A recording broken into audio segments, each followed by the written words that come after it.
I'm here to tell you the truth because no one else has. Why? Because I don't believe anyone's pieced together all the parts. I'm Dr. Chris. I've been working on myself for 20 years as an acupuncturist, hypnotist, a lot of spiritual, meditation, body work, personal trainer, corrective exercise specialist, biodynamics specialist. Why am I doing all of this? I've wondered that myself. Why? Because no one else has helped me. Because hypermobility is such a complex issue. Highly associated with it is going to be, and by hypermobility I am interchanging it with Ehlers-Danlos, because I finally decided to look at the criteria and I fit it easily with room to spare. I don't have an official diagnosis because I don't need to go to a doctor for someone to tell me this. I could tell you right now. I'm on the spectrum. That is very common in people who have EDS. We also tend to have sensory disorders. We also are very prone to anxiety relative to the general population. We have chronic pain and have to work a lot harder to maintain posture because our ligaments are loose, so the core stability that normal people have, that's not something we get to just walk into. So first off, and yeah, there's a few things that you really need to know if you have EDS or if you suspect you do or if someone that you love has it. Pay attention because number one, do not get high velocity adjustment. That's what a chiropractor is doing. Avoid that like the plague because your ligaments are already too loose, and with a high velocity adjustment, you're hyperextending or you're over lengthening a band that's already too loose to stabilize the joint.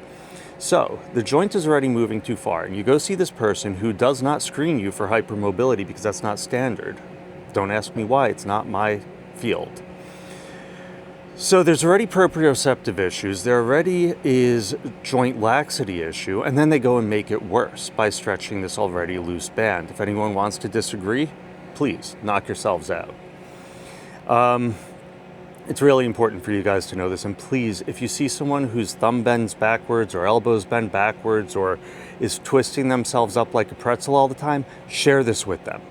Tell them, because they need to know. We need to protect ourselves because the medical industry has not been doing it. So, a person with hypermobility may be very tight because the joint is loose and the muscles tighten to attempt to correct it.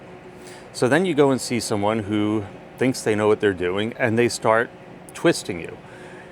It's not going to hold. Or they start stretching you. It's not going to hold because you're not addressing the underlying issue, and you may be exacerbating because the end points on hypermobility people, we don't send the same proprioceptive signals. So stretching can actually aggravate the joint. There's wonderful information on this in the book, Too Flexible to Feel Good, which may be the only good book I've ever seen on this condition.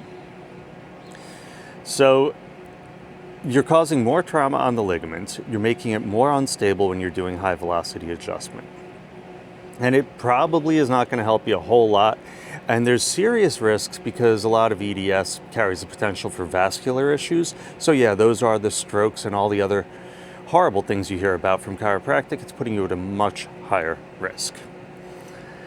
Now, what do they recommend? Muscle energy connection, neural tension work. Here's a good one.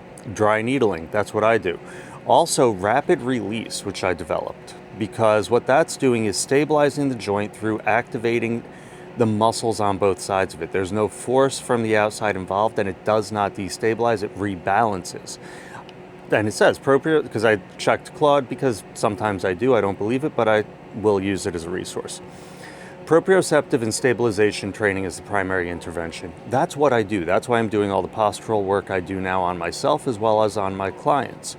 Because the only thing that will work is realigning, strengthening, and stabilizing. We have to rely on our muscles and tendons to hold ourselves into place. We also have to rely on regulating and stabilizing the nervous system.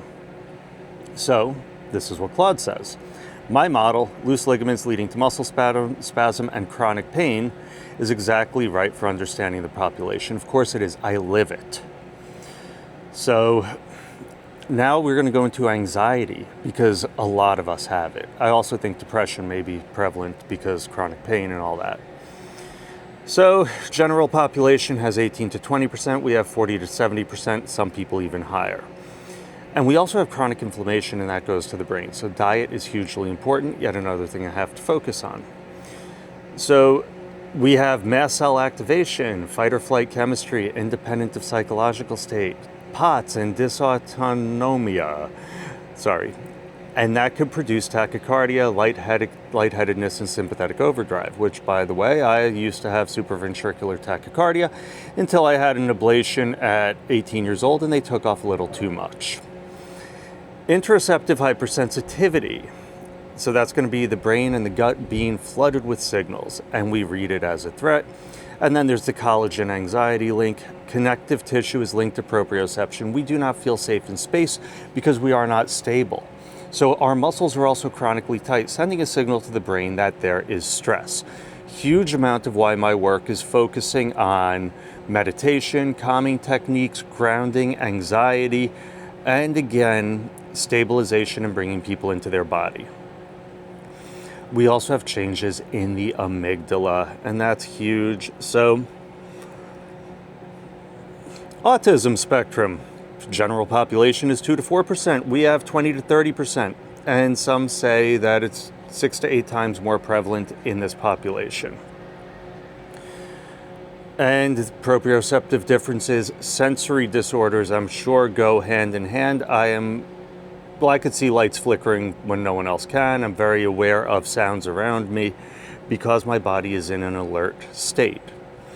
This can be used as a superpower. It makes me really good at what I do because I'm able to work directly on what the patient is presenting, real time, very aware of what's happening, and I notice details that others may miss. Now, on the downside, if there's sounds, I become very sensitive, my body reacts to it, and so I've had to develop a lot of techniques to mitigate and tune this out. And it's actually, again, to your advantage, because most people do not put together all of these pieces. I live it. I work on it. I've developed techniques specific to me that I've applied to the general population as well as people with hypermobility.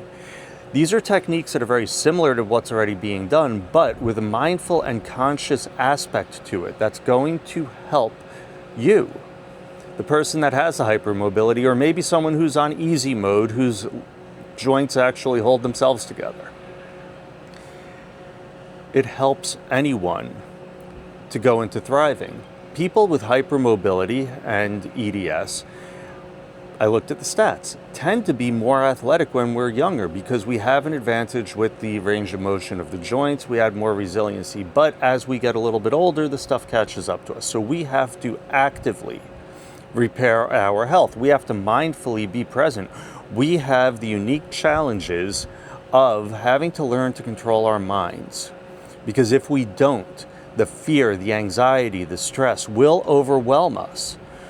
But in this reality, every problem carries within it its own solution. What we have as our challenges, as we overcome them, become our superpowers.